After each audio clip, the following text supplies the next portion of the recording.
Heyo everyone, it's AJ, and today it's Monday. And you know what that means.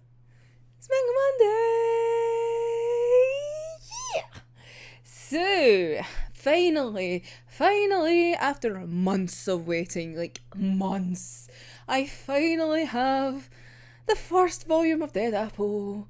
I am fucking buzzing.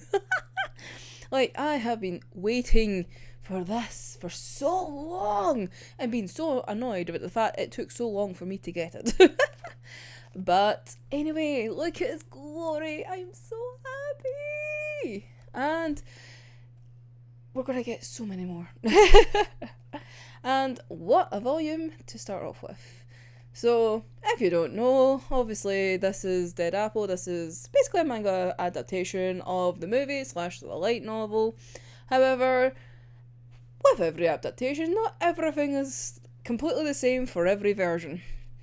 For instance, you know how in the movie Dead Apple starts with that little flashback of like Chuya and Dazai when they're younger dealing with like that conflict?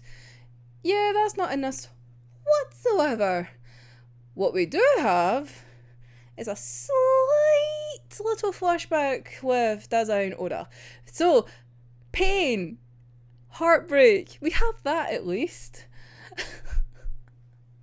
Because why wouldn't it? Especially when it starts off with such a lovely colour picture of them. Yeah, let's just start off with Oda dying. What the fuck?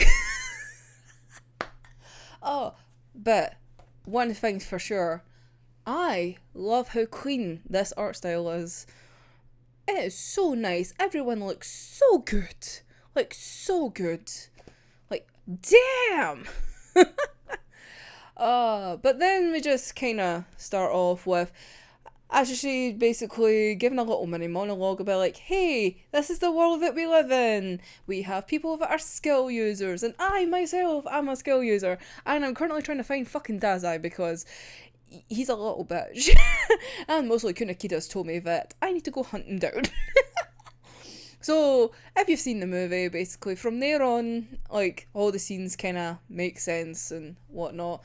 We just don't have that little flashback to that wee conflict that basically starts, that gives you some kind of backstory to how all the characters kind of came to be for this conflict in Dead Apple. So, Ashley obviously finds Dazai at the graveyard with sitting next to Oda as he reminisces about how Oda was his friend and whatnot. And then Dazai just goes, yeah, I ain't coming to this meeting. See ya!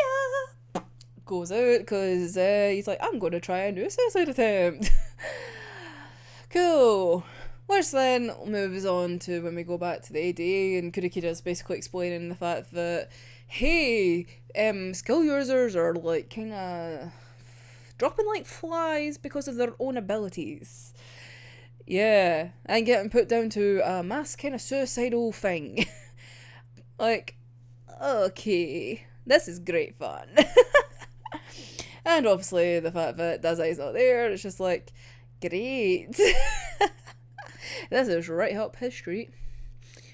And then you find out that he has went to Lupin to think about the past. To then break our hearts once again when we get the flashback for him talking with Oda whilst they're waiting for Ango to appear and talks about the apple suicides. And bless Oda and his fucking soul. I was going to say dead soul. Oops. And he's like, oh yeah, like Cinderella. It's like, oh mate, I forgot that he's sick. And I love Dazai just goes, just to explain, it's actually Snow White. And then he just goes on a whole tangent about like, she didn't mean to really, or did she? Did she know that it was poison and then she did that? Because obviously with the mum coming after her and all that, trying to kill her, like maybe she had no despair and all that, and just like, she had no hope for life. It's just... Yes, I love the fact that Oda just goes, cool. It's just like, yeah, whatever goes on your mind, cool. And this is why Oda's a good boy for Dazai. Oh. But then, obviously, we cut back to the present day, and Dazai's leaving without touching the drink that he basically got for Oda, and leaves. And then he bumps into Ango being like, hey, by the way, we're going to arrest you because you're the person that brought in the skill user that is basically making people kill themselves with their own abilities, or obviously that's how it looks like. And it just, Dazai just goes, haha, fuck you ain't gonna get me. Oh, because Shibusawa basically just appears going, sup bitches? And then obviously they escape. I just love how pretty everyone looks in this volume, honestly. Even like when they're panicking, because we have like actually like having like practically like PTSD, because obviously, well, I was gonna say spoilers if you hadn't watched Dead Apple, but like obviously he has a connection to Shibusawa, so obviously basically having PTSDs about the fact that he's around and what that means for him.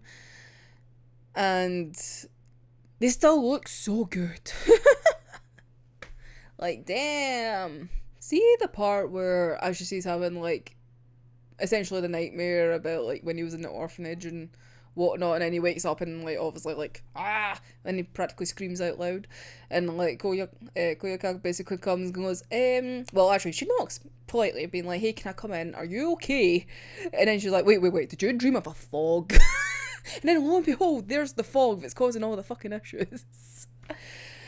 And she's just like so level-headed about this and just goes, right, so we should go to the ADA, like the office, and like, she's like, I don't want to go out in that fucking fog, are you fucking crazy? Shouldn't we not try and contact people? And she just goes, yeah, there's no fucking signal, dumbass. I wish like they could say it like that. That would be so funny. So it's just like, right, we'll just travel. But then let's just look at this whole abandoned city, because everyone's just magically disappeared. Because, yeah, skill users have just like are the only people that are around. Normal people, boop, just like just basically kind of like the snap, just like, haha, you're gone, bitches. If you don't have any powers, I don't give a shit about you. And then it's just here's a tiger just to attack us now. And obviously this is where it discovered that the fog basically separates the skill from the user, so obviously Ajashi is getting attacked by his own tiger, Koyoka is getting attacked by demon snow, and then when they bump into Kunakida, they're basically like going against his fucking self. Just like, yeah, he's just like fucking throwing things at me that he's writing in the book. And I can't do that, like how rude. Sorry. And then eventually like they get to the ADA that's been like semi-trashed, and they get through to Ango, and he's trying to explain through like the tiniest little signal that they have. And Love basically explains like, hey, this like Shibusawa's here, he's doing this. Oh, and by the way, Dazai's with him. And they're and Ashiseiwa is like, wait, he's been kidnapped. And I like the pause and the fact that Ango doesn't actually say, no, he's the one that's brought him in. Because I think like deep down he kind of knew that there was something, like Dazai had a plan. So he didn't want to kind of ruin the trust of the ADA. Like, well, that's what I hope. I don't know. It's been a while since I've read it, just if that gave extra information. But yeah, and then like the signal cuts out, and then Kurakida just like whacks it, and it's like, here's a fuck ton of guns. And I just love that. Actually, she's like, why the fuck is there guns? And Kurakida points out, rightfully so, they are the Armed Detective Agency. They're armed. I also just love the panel as they're going in, and he just kicks the table away from Fukasawa's office.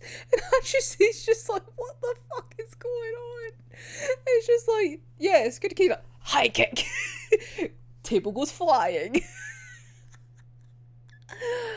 Oh, I just love it. During the conversation with Angle, basically discussing the fact that we know that the fog like makes the skill separate from the user, and then we get to go around like some of the members of the ADA being like, hey, we're getting our arses kicked by our own selves. And it's just fun to get like the wee perspectives of like, here's Tanizaki and he's like, how the fuck am I getting like tricked by my own ability? Because obviously like there's like 4 of them like surrounding him at one point, and it's just like, which one's the real one? And then Isano's is obviously like, she cuts the arm off, and then like the arm is just like goes, boop, let's just plop it back on again. And then Kenji's just getting flung around with like nobody's business, because obviously strength with a big pole. Boop. And just how it's illustrated, like these fights, really, really love it. See, when they go outside the panel boxes, just to really emphasise that, like, the impact. Oh, love it. Love it, love it. So obviously there's a lot more in those wee little mini fighty bits. But the best thing that happens at the very end of this volume, it's also a very small volume. It's not like the normal kind of mainline story volumes. It's a wee funny one, which is kind of sad, but I kind of understand, given the fact it's just like one contained story and there's 3 of these. So I kind of get they're going to be a bit thinner, but it's still, Basically, after the conversation where Ango and the ADA gets cut off, and Kurakida, Ashishi, and Koyaka basically arming themselves to go deal with Shibusawa.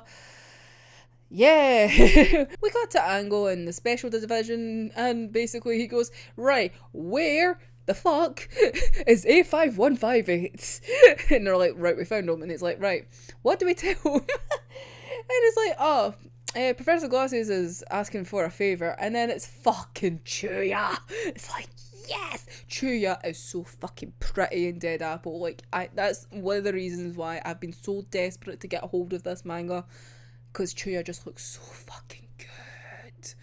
Oh, and the fact that that is the last page and it's just Chuya, it's just, perfect. Like, I couldn't ask for like a better chapter page to end on. Like, but now I need to wait for the next volume, and it hurts because I don't know when it's meant to be coming out, and it upsets me. And also, for me, it's going to be delayed by an extra 2 months anyway, because that's basically what happened with this one. This was meant to come out in June for me, and it didn't. Came out in bloody August. The irony was, like, when this got delayed, I actually got this early from the delayed date that it got pushed back to. Not that I'm complaining, fucking buzzing, but it was just weird. I was like, so it didn't come in June when it was meant to come, but then it came earlier than the pushed back date in August. Make it make sense, please. But this is like the one I'm being so excited for. Like, don't get me wrong, fucking love Beast and obviously the mainline story, and then obviously eventually when we get 15 years, we're buzzing for that. But and ones are always good. Oh, another one soon. But I've just been so buzzing for this because I've been waiting for it for so long to get it in English, and it's here. Yay! So all the Bungo stuff, all the different variations of the manga, because we have like the mainline story, we have One, we have Beast, we have Dead Apple, we have another story. Soon we're gonna have 15 years. Like, and I'm gonna say it, there's probably gonna be a Stormbringer one, because why wouldn't you not want to do a Stormbringer one? If you can do 15 years and you can do Dead Apple, you're gonna do Stormbringer. Like, fight me. And then obviously you have all the light novels as well. So there's so much, and it's so good. What a good time to be a Bungo fan. So anyway, let me know your thoughts down below. Have you caught a copy for yourself? Do you love it as much as I do? And what is your favourite form of Dead Apple? Like, do you prefer the movie, the light novel, or do you like the manga version?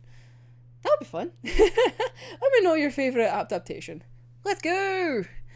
But anyway, until next time for whatever Bungo content there may be, because it never ends here. But anyway, until next time, I'm AJ, and I'll see you in the next one. Bye bye.